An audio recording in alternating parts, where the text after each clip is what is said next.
The buzz on the spin. Missing, missing, missing. Now, are they actually missing or dead and harvested? Hoagie wonders out loud as he goes over the lists. The past week has about 200 missing people alone, ranging from those who missed their flights out to people that have been reported missing or just not showing up to work. So as the mortician starts collecting the data, Hoagie gets a search algorithm running. See if there's a pattern to missing person reports. Here we go. Now I've got more work to do in order to enter these girls properly. Really? I thought you just burnt them and used the ashes as biodeck fertilizer, Hoagie states, and she gives him an offended look. Do I look like a savage? This station is far from hurting for resources.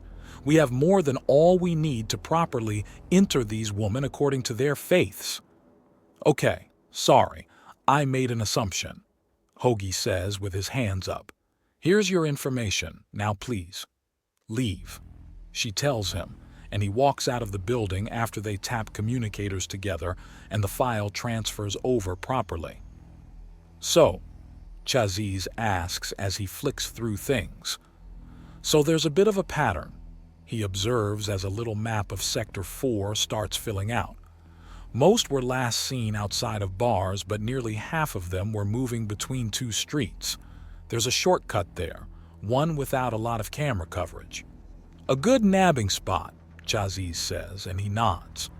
Time to get moving, Hoagie remarks. It's not exactly all that far to the shortcut. Being in the same deck and all, but it is several levels up and half a kilometer away, which means that it's not far to Hoagie, but the longer day is starting to wear on Chaziz. Nothing. Waste of time? Chaziz asks as she looks into the gap between two buildings and Hoagie considers. The shortcut is mostly clean. Some garbage is there, but basic cleaning robots have kept the place at that basic level of clean that doesn't have that sparkling touch that you get by having a person do it. He pulls out a knife and holds it against the wall pommel first and walks down the alleyway. It makes a distinct scraping sound as he moves, and suddenly there's a quick hitch as it bounces on the edge of something and then falls through to hit something else metal. The fall was tiny, maybe half a centimeter, but there's still a resounding bang. Here we are. Now what's being hidden?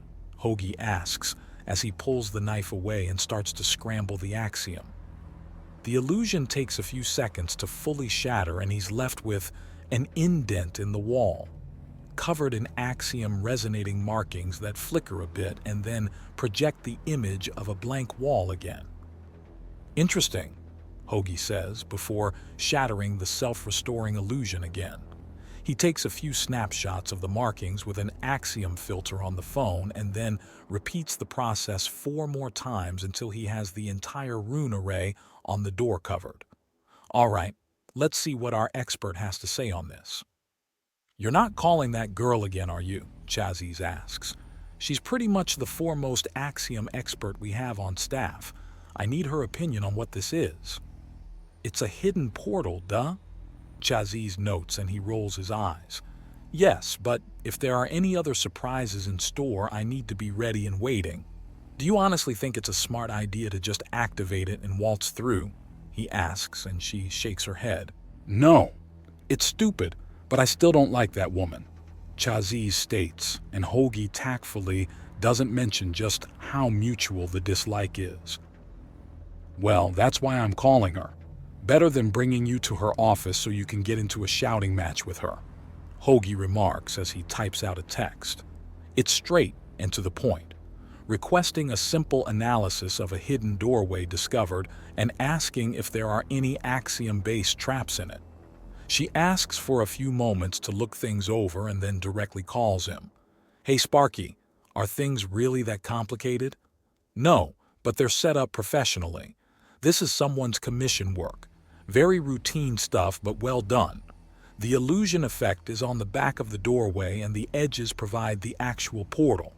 Just run some extra axiom through it and it'll work. There's nothing in the axiom itself as a trap, but there is an alarm. So whoever's on the other side will know you're coming. I got it. Thanks, Sparky. Hoagie responds and the call ends. He gives the angry-looking Chazise nearby a hooded glance as she just glares. She didn't even say anything to you. I still don't like her. She was rude to Zizzy. Zizzy showed up and shoved a slag thrower in her face. She's lucky she only got away getting a slight zap from her. Don't like her. She's reason number one why you don't pick pointless fights. But that's enough for now. We have some assholes to deal with. If it's got an alarm, then they'll come running. And if they do, he pulls out a flashbang from a pouch hidden under his shirt. If they're gonna jump him, then they're jumping on fireworks first. He runs Axiom through the outer edge and the door wavers before shifting to show somewhere else. He pulls the pin and tosses in the flashbang before stepping to the side and putting his fingers in his ears. There is a flurry of ablator fire from the other side as Chazise gets out of the way and covers her own ears. Then comes the bang and a series of screams. He walks through the portal with his Luger out. 2 targets in a small room with a table covered in playing cards and chips. They're armed, one with a pair of one-handed ablators and the other with a rifle-style weapon. One shot and an ablator's focusing array is shattered and destroyed. 2 more shots and 2 more weapons are reduced to useless chunks of metal and polymers. The first dazed girl is grabbed around the throat and held up against the wall as her vision and hearing clears. The first thing she sees is Hoagie's frown. What? The prick of Sector 4? She asks. The organ thieves haunting the area? He asks in return and her eyes widen. Damn near a confession that. How many of you are there? If you lie to me, then you'll wish you were just spaced before I'm even halfway through with you. He threatens her and she scoffs. Oh please, what's a little man going to do? Call in his wives to get the work done? You're a prissy little problem solver and eye candy, not... He cuts off her little rant by flipping her over his head and through the table in the room. I am a trained soldier. I have legal authority to execute you and very much want to. So, you're going to make this easy for me, or it becomes very hard for you.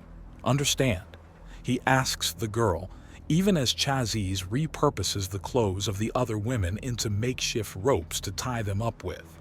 You're just a man, soft eye candy, a father of daughters, and... The woman goes back to protesting, and Hoagie starts to lean against her properly and crush some of the argument out of her. Agravid, how nice. Unfortunately for you, I don't follow the tenets of your faith. Not at all.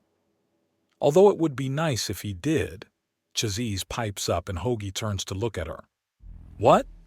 I'm not the only one that wants you safe at home. Yes, well, anyways, Hoagie says, trying not to smile at the reminder of just how much his girls care. It's time you start cooperating, or I learn whether or not canceling a portal while someone's legs are through it means their legs are cut off. They are.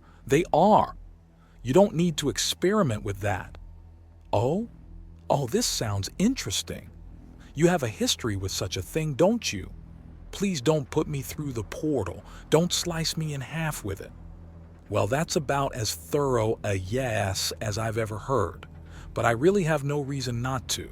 You haven't answered my question. He states, leaning on her again, and he hears her back pop a few times before he lets up the weight. Now, let's try again. How many of you are here? 12. 4 on security, 3 on snatching, and 5 doctors, the terrified woman exclaims. So 2 more armed opponents, 3 that can put up a fight, and 5 butchers. Got it. Take a nap. He commands her before twisting the axiom and knocking her out. He then rises up and pulls out his communicator. Security, send a force to my location. I found organ thieves. They've been killing customers and screwing with station security by creating portals. Well, that explains why you're in Sector 6. Stand by. The woman leading security states, and he puts his communicator into his breast pocket and on record. There is a heavy distortion and a pair of massive figures in power armor materialize to either side. The coloration in the pattern of blood splatters makes it very clear that these aren't just everyday Canador women. These are Crimson Hewers. Ladies, he says with a nod. Hello, little man. Where's your armor? The one on the left asks. From the patterns on her helmet, she's outright worn someone's guts at some point.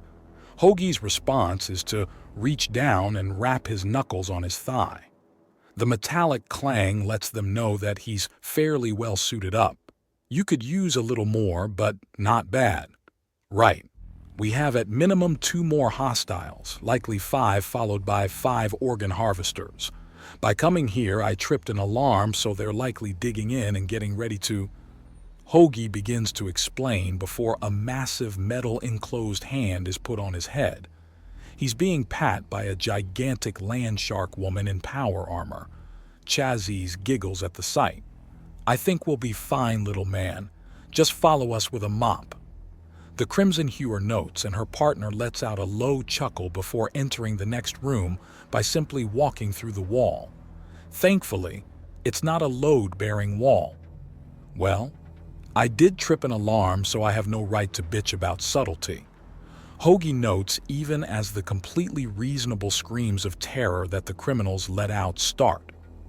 It's not surprising in the slightest. Going from a normal day to a standard alarm to a pair of roughly bipedal tanks in the middle of your safe house is a level of escalation pretty much no one is ready for.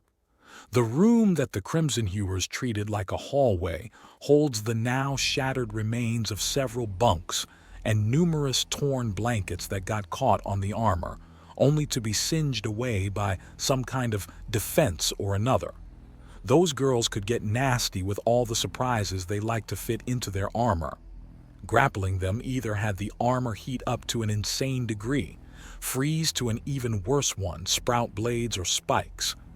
It said a lot about armor defenses when being covered in a sheath of electricity was one of the boring options. Follow those Canador. I want to see the show, Chazzy says, flying onto his back and pointing. He offers her a grin and jogs after them. Do that again. One of the Crimson Hewers orders a shaking, snicked woman whose eyes are so wide they might very well pop out of her head. She's holding a full-powered laser in her shaking hands and pulls the trigger. The woman is so terrified that she outright misses the massive target in front of her. She gets flicked in the forehead for her trouble and is out like a light. All right, ladies, what are your scanners picking up? Thermals are telling me that we've got a crematorium in the basement. That's how they're ditching the bodies.